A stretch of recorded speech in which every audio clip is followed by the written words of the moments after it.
my name is Addison Thie, and I have the blessing of being president of Campus Ministries this year.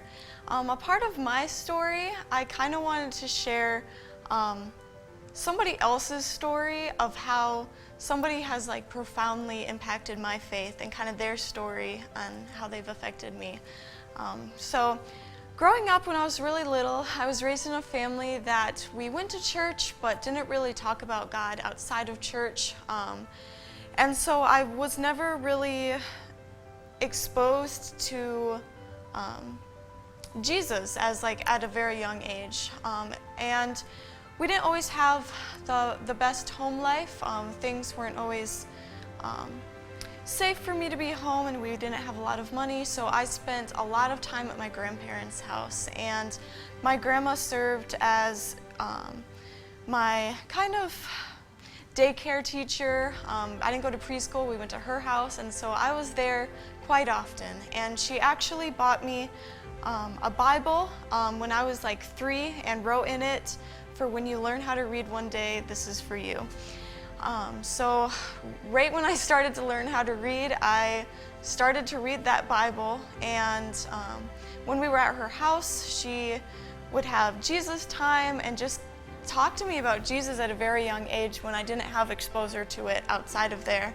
And at about age 5, we'd watch VeggieTales at her house and have Jesus time and worship time.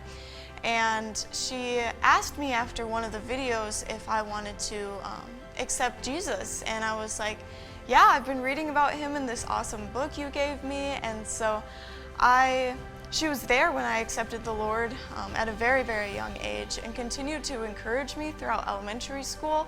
I ended up getting baptized in 2nd grade, and she had gifted me these gold earrings as my baptism gift, and she was my VBS teacher.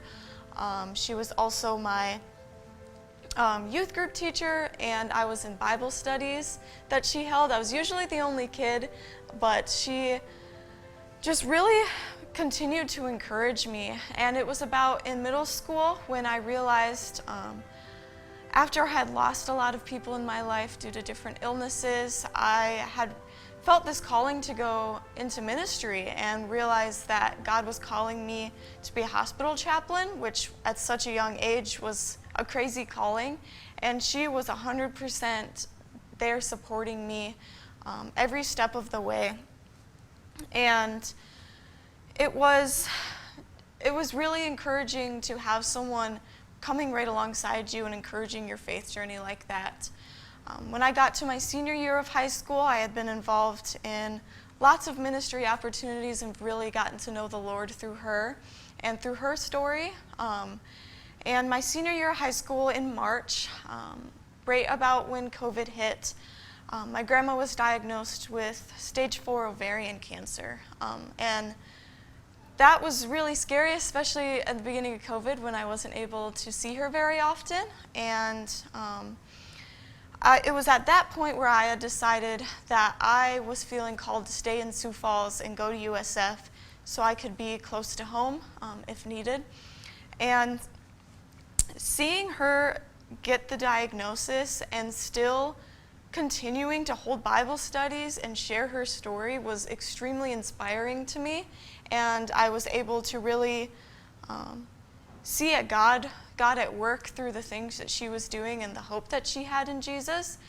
And it was my freshman year of college, in about, I'd say, October.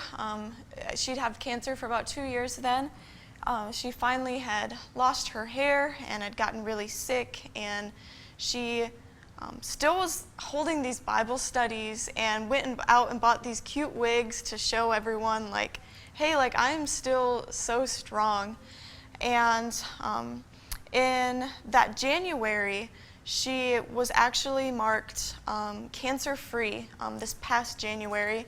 And so she stopped wearing her wigs and was like, my loss of hair is going to be a testimony and a conversation starter to everyone I talk to.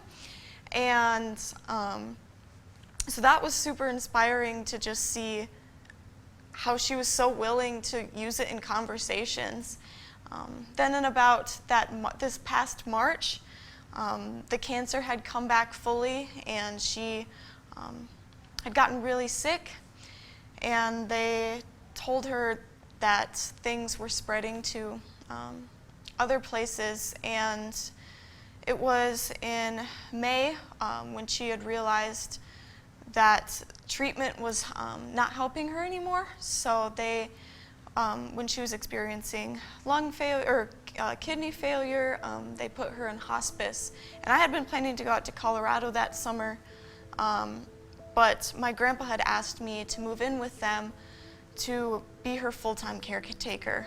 So I immediately said yes and quit all my plans for the summer and moved in and stayed. I slept on the floor right next to her bed and helped her as she got sick through the night. And she was pretty sick for about 3 days, and we would go through the book of Hosea at nighttime, and she would tell me about how she was ready to see Jesus and ready to meet our Lord, and how she ended up giving me her wedding band and said, this is a testament to your relationship with the Lord and just how, like in Hosea, God is pursuing you.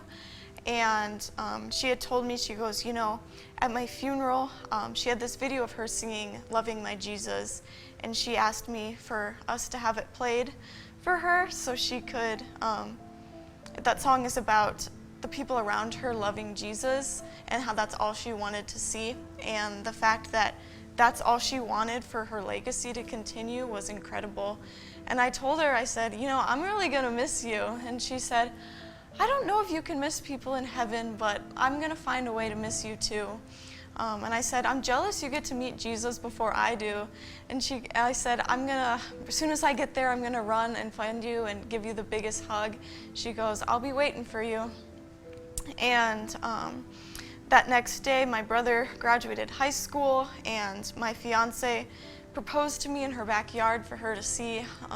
And the next day, she ended up joining to be with the Lord, and her story and her wanting her story to continue is something I wanted to share, this hope that we have in Jesus, and how God turns such yucky things into such beautiful things, and that we can still have hope in the midst of trials, and that He is with us even when things are hard.